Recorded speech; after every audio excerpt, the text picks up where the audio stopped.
In this episode of Revenue Generating Activity Series, we're going to explore 20 practical ways to generate revenue when you're in the selling C. Whether you run a professional services business, a retail store, an online commerce brand, or a product company, these activities focus on what matters most in the selling C, maximizing the transferable value of your business. Every entrepreneur sails through predictable phases, and once you learn to recognize them, everything changes. I'm Lynette Young, and this is the Entrepreneur's Voyage.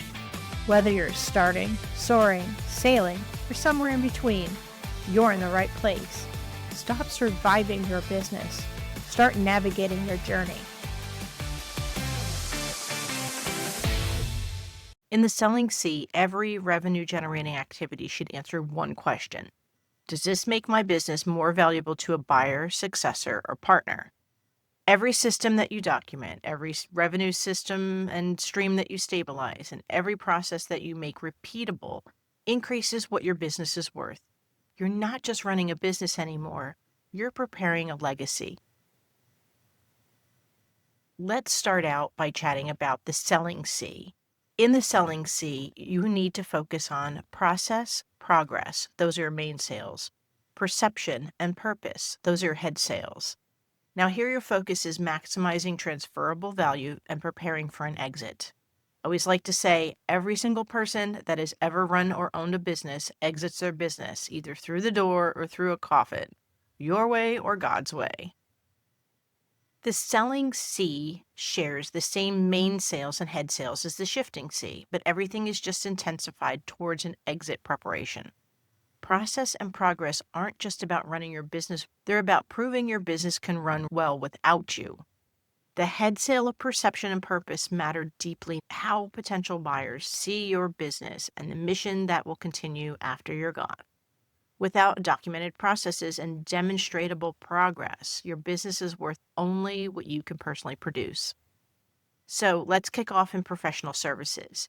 If you sell your expertise, knowledge, or time by coaching, consulting, agencies, freelancing, these activities might be for you. Number 1, methodology, documentation, and packaging. Here's where you need to create a comprehensive system that can be taught and replicated. If you're out of your business, your brain is gone. What you know must be documented and packaged so others can pick up where you left off. Next up, client relationship transition planning. Prepare for smooth handoff to successors or acquirers. Your business also isn't worth as much as you think it does if all of those relationships die when you leave. Third, reoccurring revenue maximization. Take this time to convert as many clients as possible to retainer or subscription models, because the one and done is a little bit of the past, and if that one gets done when you leave, your business no longer creates value. Fourth, team capability development. Train your staff to deliver results without founder involvement. I have interviewed many people for this podcast, and if you haven't heard them yet, then they're probably on deck, that have done just this. You need to multiply and magnify your results by having others do what you do. And the fifth one is strategic acquirer cultivation. Build relationships with potential buyers well before listing your business on the market. Revenue generating activities for retail. If a customer visits a retail location to buy from you, these activities might be for you. Think about operational manual development. Document every single system so a business runs without you. Have you ever been behind the counter at a McDonald's or a Cane's or a Chick-fil-A or anything like that? They have manuals for literally how to put the mats out on the front door for people to wipe their feet on when they come in. Every single thing must be documented to run without you. Second, these are some things that people don't really think about. Lease and vendorship relationship optimization. Secure favorable terms that transfer to new ownership, and the transfer is very important. So whether people are buying your business outright, or if they're buying the assets from your business and rolling it up under another business, You need to make sure things like even your leases or the discount or the expedited delivery that you've negotiated with vendors goes over to the new ownership. Third, brand equity documentation. Quantify and package the intangible value that you've built. And this one is really difficult because people assume that the IP or the brand equity may leave when the former owner, you, leaves the company, but you need to make sure that it's bigger than you. And I've talked at other shows about how you need to make sure that the relationships don't die with you. The brand of the company isn't put on your face. Next up, multi-unit proof of concept. Demonstrate scalability through additional locations or franchising. Because when people buy retail locations, they typically are looking to multiply that success. And if your one store location isn't in a position that they can easily pick up the concept and plop it down into the next town's main street and duplicate your success, your company isn't worth as much as it could be. And then fifth up, and this is an important one, key employee retention planning. Create incentives for critical staff to stay through the transition. This is part communication, part contract. Next up, online commerce revenue generating activities. So online commerce or e-commerce, if you sell products through a digital website or marketplace, these activities might be for you. You can be making the products you're selling online, or you can be outsourcing or wholesaling them from someplace else. Doesn't matter. First thing up is traffic source diversification. Reduce your dependency on any single marketing channel. If the new owners, for some reason, stumble with the only channel that they have to bring business in, your business is not worth the value that you hope it would be. Next up is supplier relationship documentation. Secure and document vendor agreements that transfer.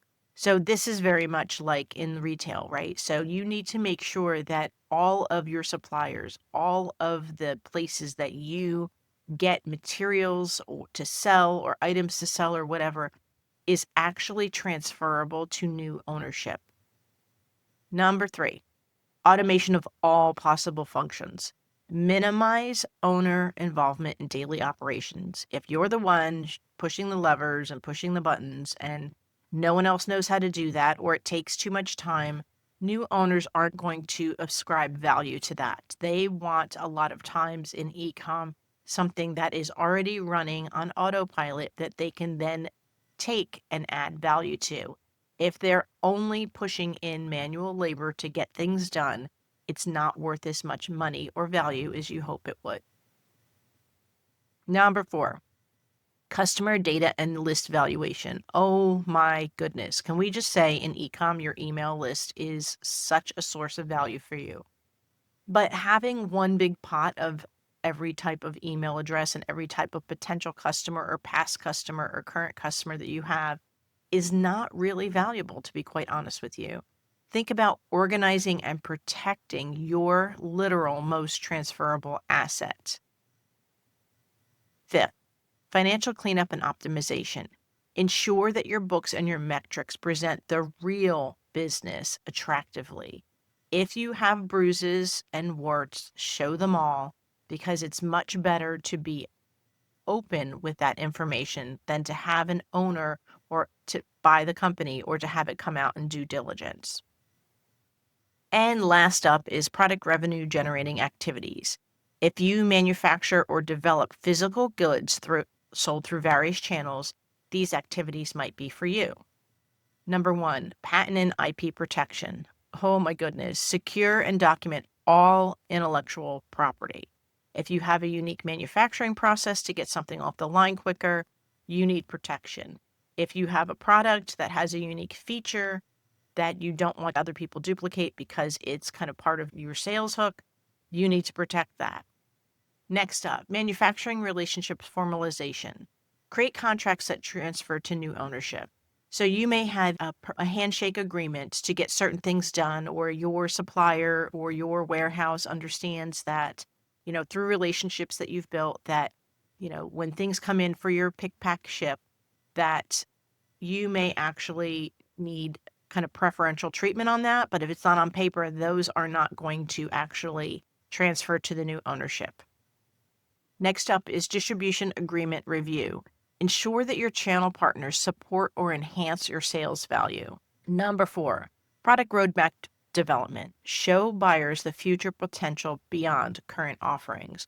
This one's really important because it's a bit of an aspirational sell here of show the potential buyers all of the different ways that what they buy can make money in different channels. And fifth and last is quality and compliance documentation. Demonstrate consistent standards and regulatory compliance if this is something that's in your wheelhouse. There is nothing worse than buying a company and finding out that there is a ton of issues and regulatory standards that can immediately shut down a business.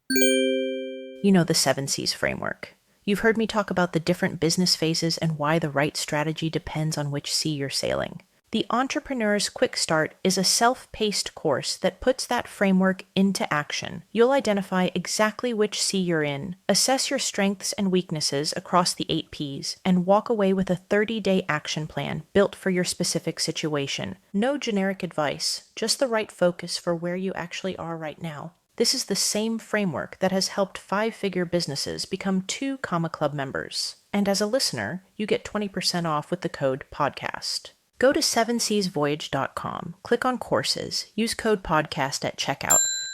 I'm Lynette Young, and I believe a rising tide raises all boats. That's why I'm here. That's why this show exists. If this episode helped you, subscribe on Apple Podcasts, Spotify, or YouTube Podcasts so you don't miss what's next. Leave a review to help other entrepreneurs find us, or visit us at 7seasvoyage.com. It's 7 like the number. Thank you for joining me on the Entrepreneur's Voyage. Fair winds and following seas.